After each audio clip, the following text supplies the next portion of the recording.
বেহেশতের আমল ইউটিউব চ্যানেলের সুপ্রিয় দর্শক, আসসালামু আলাইকুম ওরহমতুল্লাহি ওয়াবারাকাতুহ। আল্লাহ তাআলা মহান রব আপনাকে দিয়ে এই শ্রেষ্ঠ আমল করাতে চান, তাই এই ভিডিওটি আপনার সামনে আল্লাহ তাআলা পাঠিয়েছেন যাতে আপনি এই আমলটি করেন এবং আল্লাহ তাআলা আপনার দোয়াটি কবুল করে নেবেন। সুবহানাল্লাহ, সুবহানাল্লাহ। বছরের শ্রেষ্ঠ দিনের শ্রেষ্ঠ আমল, আপনি অনেক সৌভাগ্যবান ব্যক্তি। তাই কয়েকটা দিন পরেই বছরের শ্রেষ্ঠ দিনটি পেতে চলেছেন। ভিডিওটি কোনোভাবে স্কিপ করবেন না, শেষ পর্যন্ত মনোযোগ সহকারে শুনবেন, তাহলে বছরের শ্রেষ্ঠ দিনের শ্রেষ্ঠ আমলটি সম্পর্কে আপনি জানতে পারবেন এবং এই শ্রেষ্ঠ দিনে আমল করে নিজের দোয়াটিকেও কবুল করে নিতে পারবেন ইনশাআল্লাহ। আমরা পুরো বছর 365 দিন কত চেষ্টা করি, কত আমল করি, কত দোয়া করি, মুনাজাত করি যেন আল্লাহ তাআলা আমাদের দোয়াটাকে কবুল করে নেন। হয়তো এত চেষ্টা, এত আমল করার পরেও আপনার দোয়াটি কবুল হচ্ছে না। এই বছরের শ্রেষ্ঠতম দিন জিলহজ মাসের সম্মানিত মাসের প্রথম 10 দিনের মধ্যেই একদিন, 365 দিনের মধ্যেই একদিন, একটি মাত্র দিন, তা আবার 12 ঘন্টার জন্যে, মাত্র 12 ঘন্টার জন্যে। সেই দিনটি কোনটি জানেন? সেই দিনটি হলো জিলহজ মাসের 9 তারিখ, অর্থাৎ আরাফার দিন। সুবহানাল্লাহ। দিনের হিসেবে ইসলামের নিয়ম অনুযায়ী 365 দিনের মধ্যে সর্বশ্রেষ্ঠ দিন হলো আরাফার দিন। সূর্য ওঠা থেকে নিয়ে সূর্য ডুবা পর্যন্ত এই পুরো সময়টা 12 ঘন্টার জন্য এই আরাফার দিন।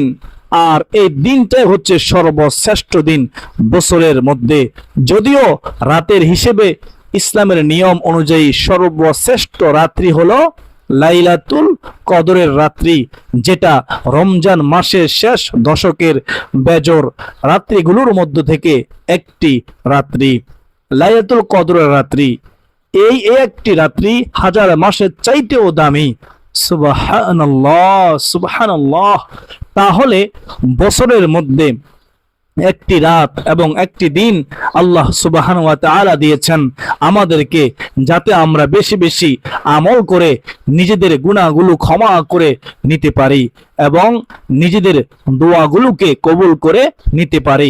বছরের এই শ্রেষ্ঠ দিনে আমরা যদি সঠিকভাবে আমল করতে পারি, আল্লাহ তাআলাকে খুশি করতে পারি, তাহলে আশা করা যায় ইনশাআল্লাহ সুবহানাহু ওয়া তাআলা মহান রব আমাদের দোয়াকে কবুল করে নেবেন।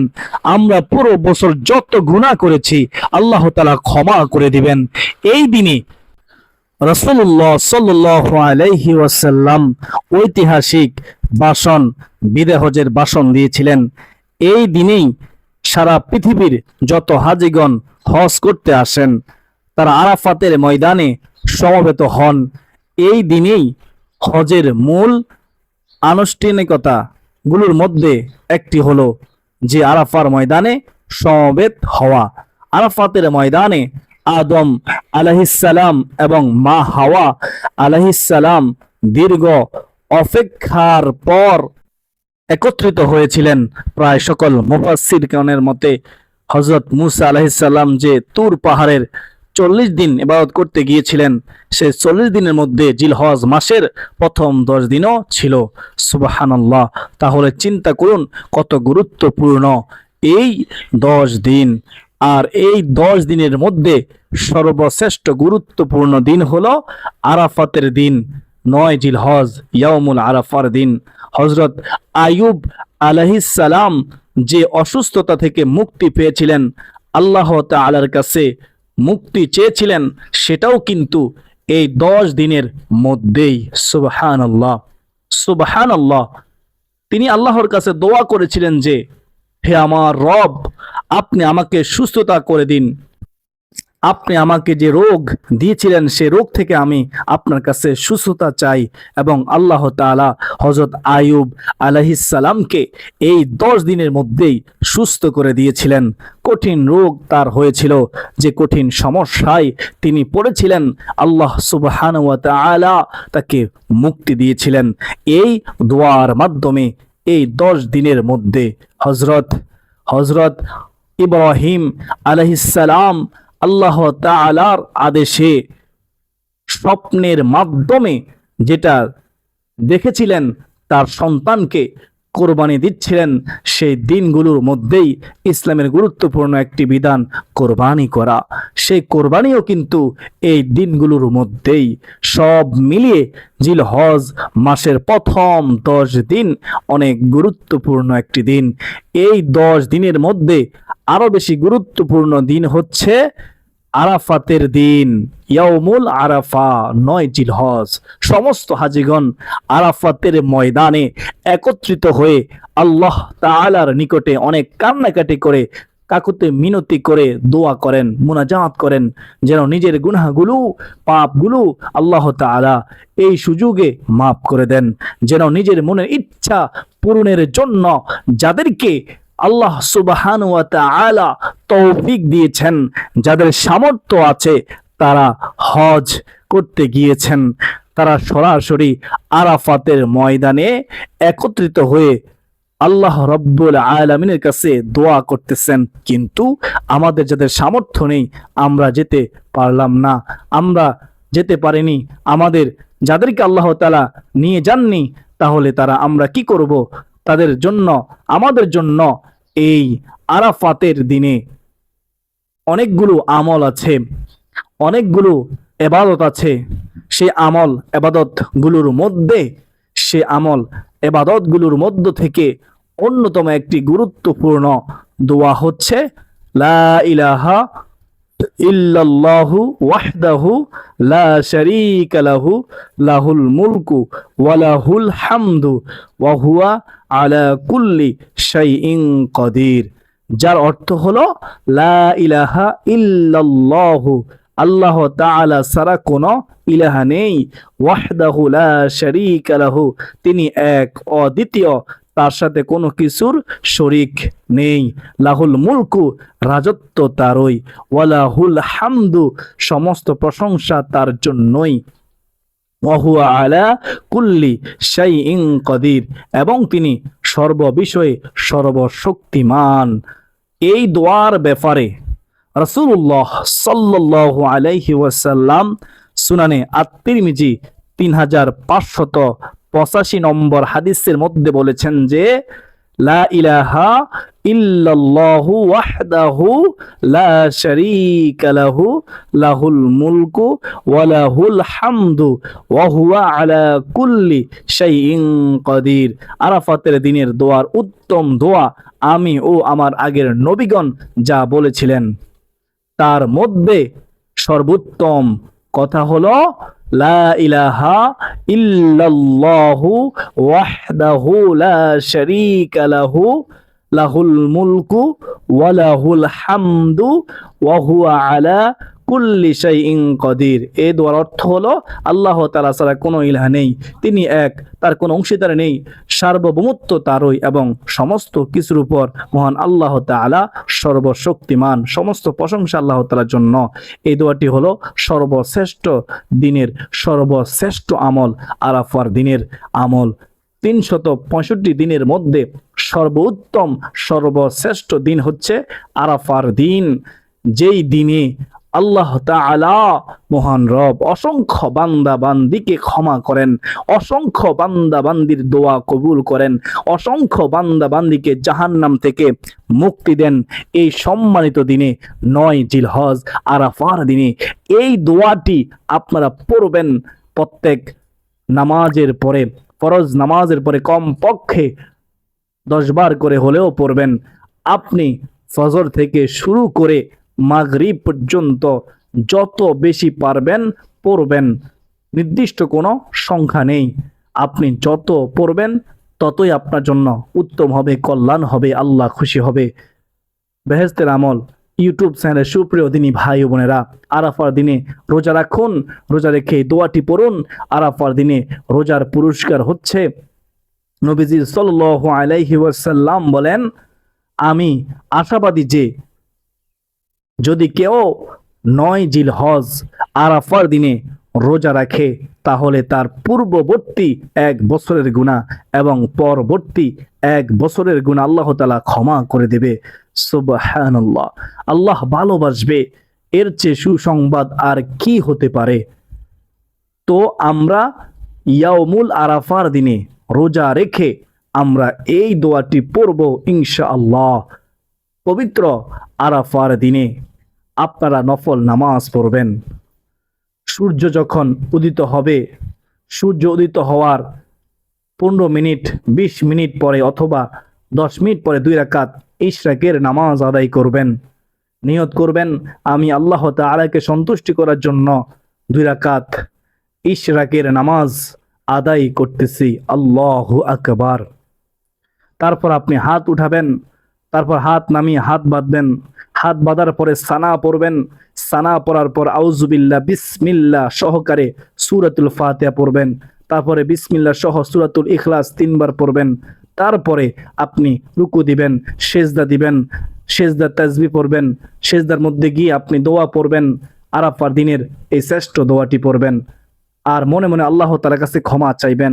মনে মনে আপনার যা প্রয়োজন তা আপনি কল্পনা করবেন। আল্লাহ তাআলা আপনার দোয়া কবুল করবেন ইনশাআল্লাহ, আপনাকে মাফ করে দিবেন। তো এভাবে সেজদায় প্রথমত সেজদা তাসবিহ পড়ে তারপরে এই দোয়াটি পড়ে আল্লাহ তাআলার কাছে দোয়া করবেন।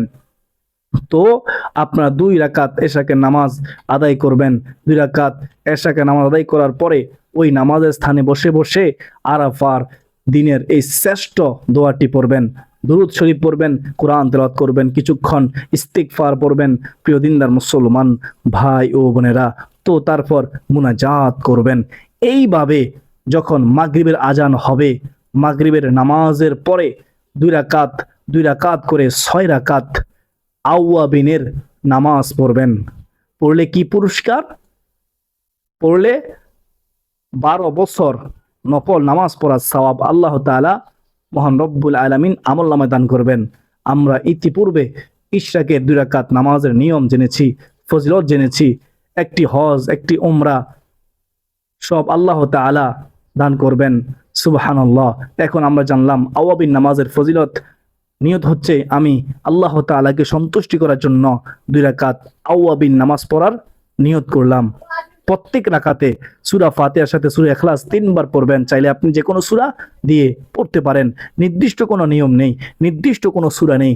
সেজদায় আপনি সেজদা তাসবিহ পড়ার পরে আরাফার দিনের দোয়াটি পড়বেন সেজদার মধ্যেও। তো 2 রাকাত করে 6 রাকাত আওয়াবিন নামাজ পড়বেন ইয়াউমুল আরাফার দিনে।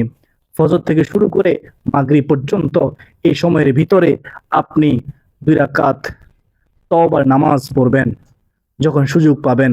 নামাজের 3টি নিষিদ্ধ সময় ছাড়া বাকি সময়ের মধ্যে আরাফার দিনে শ্রেষ্ঠ দিনে 9 জিলহজে তওবার নামাজের নিয়ত এভাবে করবেন, আমি আল্লাহ তাআলাকে সন্তুষ্টি করার জন্য 2 রাকাত তওবার নামাজ পড়ার নিয়ত করলাম। এভাবে নিয়ত করে 2 রাকাত তওবার নামাজ পড়বেন। সেজদায় আরাফার দিনের শ্রেষ্ঠ দোয়াটি পড়বেন। আপনি 2 রাকাত সলাতুল হাজত নামাজ, মনের আশা পূরণের নামাজ পড়তে পারেন এই আরাফার দিনে। নির্দিষ্ট কোনো নামাজ নেই। আপনি চাইলে ওযুর পরে তাহিয়াতুল ওযুর নামাজ পড়তে পারেন 2 রাকাত। হাদিসের মধ্যে এই নফল নামাজের কথা বলা আছে। নির্দিষ্ট কোনো নামাজ নেই আরাফার দিনে। অনেকে মনে করেন যে নির্দিষ্ট কোনো নামাজ আছে আরাফার দিনে। না, নির্দিষ্ট কোনো নামাজ নেই। 9 জিলহজ আরাফার দিনে নির্দিষ্ট কোনো নফল নামাজ নেই। আপনি চাইলে হাদিসে বর্ণিত এই নামাজগুলো পড়তে পারেন।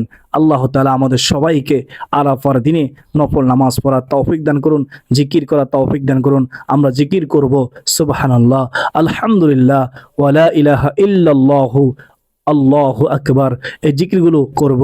আসমান ও জমিনের মধ্যবর্তী যত ফাঁকা জায়গা রয়েছে, যত খালি জায়গা রয়েছে, আল্লাহ রাব্বুল আলামিন এই খালি জায়গাকে নেকি দ্বারা ভরপুর করে আমাদের আমলনামায় দান করবেন। সুবহানাল্লাহ। জান্নাতে ফলবান বৃক্ষ রোপণ করবেন। হাদিসের মধ্যে আছে ওই গাছের ছায়া এত লম্বা হয় যে একটি দ্রুতগামী ঘোড়া যদি 500 বছর পর্যন্ত দৌড়ায় তাহলেও ওই গাছের ছায়া অতিক্রম করতে পারবে না। সুবহানাল্লাহ, সুবহানাল্লাহ। আমরা এই 4টি জিকির করব। এই 4টি জিকির নবীজি সাল্লাল্লাহু আলাইহি ওয়াসাল্লাম বলেন, দুনিয়া এবং দুনিয়ার মধ্যে যাহা কিছু আছে তার চেয়ে উত্তম, আল্লাহ তাআলার কাছে অতি পছন্দনীয় 4টি জিকির, 4টি বাক্য আমরা পড়ব আরাফার দিনে ইনশাআল্লাহ। আরো দোয়া আছে, আপনারা হাদিসে বর্ণিত দোয়াগুলো পড়বেন। সর্বোপরি কথা হলো, আরাফার দিনে আমরা ইবাদতের মাধ্যমে কাটানোর চেষ্টা করব, জিকিরের মাধ্যমে কাটানোর চেষ্টা করব, কোরআন তেলাওয়াত করার মাধ্যমে অতিবাহিত করার চেষ্টা করব ইনশাআল্লাহ। নফল নামাজ পড়ব, রোজা রেখে আমরা গুনাহ থেকে বেঁচে থাকার চেষ্টা করব, বেশি বেশি তওবা ইস্তিগফার করব, চোখের পানি ছেড়ে দিয়ে আল্লাহ তাআলার কাছে ক্ষমা চাইব। আল্লাহ তাআলা আমাকে, আপনাকে, আমাদের সবাইকে আরাফার দিনের গুরুত্ব দেওয়ার তৌফিক দান করুন। সকলে বলি আল্লাহুম্মা আমিন। যারা ভিডিওটি শেষ পর্যন্ত দেখেছেন তারা সকলে কমেন্টে লিখুন আলহামদুলিল্লাহ। সকলে আল্লাহ তাআলার শুকরিয়া আদায় করুন। আর আমি আশা করি যেহেতু আজকের আলোচনাটি অনেক গুরুত্বপূর্ণ ছিল, তাই আপনারা শেয়ার করে দিবেন ইনশাআল্লাহ, যাতে করে সবাই আজকের এই গুরুত্বপূর্ণ আলোচনা শুনতে পারে এবং ইয়ামুল আরাফার দিনে গুরুত্ব দিতে পারে, আমল করতে পারে। আল্লাহ তাআলা আমাকে, আপনাকে অবশ্যই সওয়াবের ভাগীদার করবেন ইনশাআল্লাহ। আজকের জন্য এ পর্যন্তই। সকলের সুস্বাস্থ্য কামনা করে বিদায় নিচ্ছি। আবারও দেখা হবে অন্য কোনো দিন, অন্য কোনো গুরুত্বপূর্ণ আলোচনা নিয়ে ইনশাআল্লাহ। ওয়া মা আলাইনা ইল্লাল বালাগ। আসসালামু আলাইকুম ওয়া রাহমাতুল্লাহি ওয়া বারাকাতুহু।